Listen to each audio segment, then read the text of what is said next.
ओम नमो भगवते वासुदेवाय नमः। श्री हरि भगवान विष्णु जी की कृपा सदैव आपके और आपके परिवार पे बनी रहे।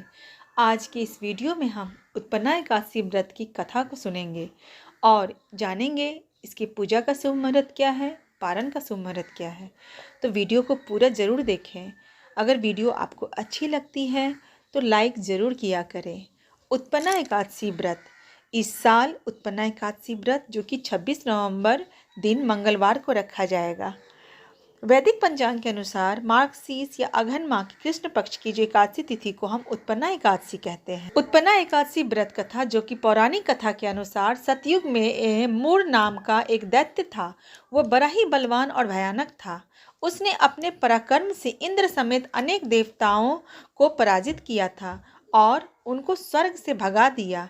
मूर के आतंक से परेशान सभी देवी देवता भगवान शिव की शरण में गए और उन्होंने उनसे रक्षा का अनुरोध किया। भगवान शिव ने कहा कि आप सभी जगत के पालनहार भगवान विष्णु के पास जाएं। भगवान शिव के वचन को सुनकर सभी देवी देवता क्षीर सागर में भगवान विष्णु की शरण में पहुँचे। भगवान विष्णु से निवेदन करने लगे और कहा कि वे मूर से हमारी रक्षा करें। हम सब आपकी शरण में आए हैं। भगवान विष्णु ने इंद्रदेव से पूछा कि कौन ऐसा दैत्य है जो सभी देवताओं को जीत लिया है, उसका नाम क्या है, वह कहाँ रहता है, आप बताओ। इंद्रदेव ने कहा कि मूर नामक राक्षस चंद्रावती नगरी में रहता है। वह नाड़ी जंग नामक राक्षस का बेटा है। वह बड़ा ही पराक्रमी और विख्यात है। इंद्रदेव की बात सुनकर भगवान विष्णु ने कहा कि वह जल्द ही मूर का संहार करेंगे। तुम सभी उसकी नगर चंद्रावती पहुँचो। श्री हरि का आदेश पाकर सभी देवी देवता चंद्रावती नगरी की तरफ चल दिए। कुछ दूरी चलने पर मूर राक्षस अपने सैनिकों के साथ धरती पर जोर जोर से गरज रहा था।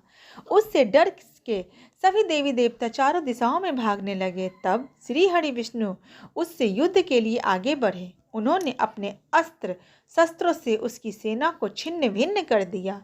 भगवान विष्णु और मूर के बीच में लगभग 10 साल तक युद्ध होता रहा, फिर भी मूर नहीं मारा गया। भगवान विष्णु थक कर बद्रिकाश्रम चले गए। वहाँ पर भगवान विष्णु हेमंत नामक सुंदर गुफा में विश्राम करने लगे। यह गुफा 12 योजन तक लंबी थी और उसमें सिर्फ एक ही प्रवेश द्वार था। भगवान विष्णु वहाँ पे योग निद्रा में थे। उनका पीछा करते हुए मूर भी वहाँ पर आ गया। भगवान विष्णु को योग निद्रा में पाकर उन पर हमला करने के लिए आगे बढ़ा। तभी भगवान श्री हरि विष्णु के शरीर से एक देवी प्रकट हुई। उन्होंने मूर के साथ युद्ध किया और उसका संहार कर दिया। युद्ध बीत जाने के बाद भगवान विष्णु जब योग निद्रा से बाहर आए तब उन्होंने देवी को देखा। उन्होंने कहा कि आपका जन्म एकादशी के दिन हुआ है, इसलिए आप उत्पन्ना एकादशी के नाम से जानी जाएंगी। जो लोग आपकी पूजा करेंगे वह हमारे भी भक्त होंगे। भगवान श्री कृष्ण ने युधिष्ठिर से यह कथा सुनाते हुए कहा कि जो भी व्यक्ति एकादशी का व्रत करता है उसके पाप मिट जाते हैं, दुख दूर हो जाते हैं और मृत्यु के बाद उसे परम गति की प्राप्ति होती है। भगवान विष्णु के श्री चरणों में वह स्थान पाता है और उसे मोक्ष की प्राप्ति होती है।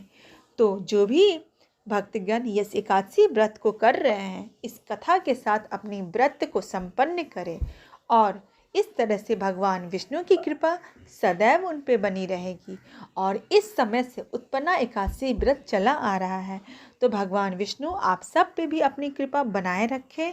एकादशी कब है, उसकी पूजा का शुभ मुहूर्त क्या है और पारण का मुहूर्त क्या है। तो वीडियो अगर आपको ज़रा भी यूज़फुल लगे तो वीडियो को आप लाइक ज़रूर करें।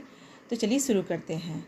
सनातन धर्म में एकादशी तिथि का विशेष महत्व है। जैसा कि हम सब जानते हैं, एकादशी तिथि पर जगत के पालनहार भगवान विष्णु जी माता लक्ष्मी की पूजा अर्चना करने का विधान चला आ रहा है। साथ ही पापों को दूर करने के लिए व्रत भी करते हैं हम सब। तो इसमें जो व्रत का जो शुभ मुहूर्त है उत्पन्ना एकादशी का, वह पंचांग के अनुसार जो अघन माह यानी मार्गशीर्ष माह के कृष्ण पक्ष की एकादशी तिथि की शुरुआत है वह 26 नवंबर को देर रात 1:01 पे होगी। वहीं इस तिथि का समापन जो है अगले दिन यानी 27 नवंबर को देर रात 3:47 पे समाप्त होगा। तो ऐसे में उदया तिथि के अनुसार 26 नवंबर को उत्पन्ना एकादशी व्रत किया जाएगा। एकादशी व्रत का पारण अगले दिन यानी द्वादशी तिथि में किया जाता है। उत्पन्ना एकादशी का जो पारण है वह 27 नवंबर को दोपहर 1:12 से लेकर 3:18 के बीच में है। व्रत का पारण करने के बाद श्रद्धा अनुसार गरीब लोगों में अन्न, धन और वस्त्र दान जरूर करना चाहिए। एकादशी व्रत का पूर्ण फल मिलता है। तो इस तरह से जो भी व्रत धारण करते हैं उन सब का व्रत मंगलपूर्ण तरीके से सफल हो और सभी पे भगवान विष्णु, माता लक्ष्मी की कृपा सदैव बनी रहे।